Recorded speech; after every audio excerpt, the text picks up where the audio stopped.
अस्सलामुअलैकुम वरहमतुल्लाहि वबरकातुहू। Marriage counselling सिलसिले में जो सीरीज़ हमने शुरू की है उसके प्रोग्राम के साथ हाजिर हैं। पिछली सीरीज़ में हमने बात की थी सूरह आले इमरान की आयत नंबर 102 की, जो कि निकाह के खुतबे में पढ़कर सुनाई जाती है।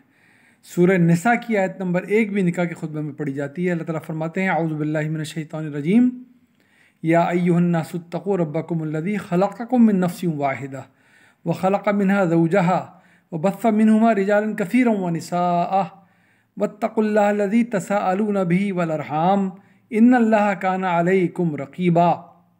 ए लोगो, अपने रब का तक़वा रखना।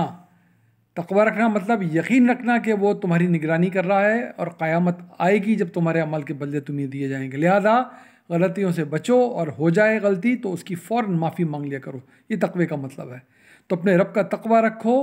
कौन रब? जिसने तुम्हें एक ही नफ्स से पैदा किया, उसी नफ्स से उसका जोड़ा बनाया और फिर उस जोड़े से उसने दुनिया में लातादाद मर्द और औरत फैला दिए।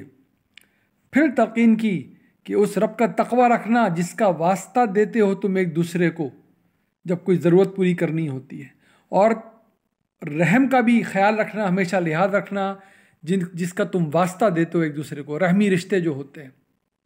देखिए किस मौके पे आयत पढ़ी जा रही है कि अभी शादी हो रही है और आगे नस्ल चलनी है, तो उसी मुनासबत से इस आयत का बहुत ही मानवियत भरी, हिकमत भरी आयत इंतखाब किया गया है। इन्नल्लाह काना अलैकुम रक़ीबा, जान रखो अल्लाह हर वक्त तुम्हारा मुहासबा किए हुए तुम्हारी निगरानी कर रहा है।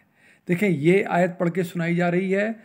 3 जगह इस आयत में याद दहानी हमें कराई जा रही है सबको, अमूमी तौर पर, खुसूसी तौर पर इस मौके पर उन बच्चों को जो शादी के रिश्ते में बनने जा रहे हैं, निकाह के रिश्ते में, कि अल्लाह अपने रब का तक़वा रखना, अपने रब का तक़वा रखना और याद रखना कि उसने हर वक्त तुम्हारी निगरानी वो कर रहा है।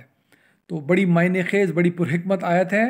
ये तीनों मकामात कुरान के जहाँ से इंतखाब किया गया निकाह के खुतबे में इनको पढ़ने का, सूरह आले इमरान की आयत नंबर 102, सूरह निसा की आयत नंबर 1 जिसको आज हमने समझा, और फिर सूरह अहज़ाब की आयत नंबर 70 और 71 जो इंशाअल्लाह हम अगले नशिस्त में पढ़ेंगे।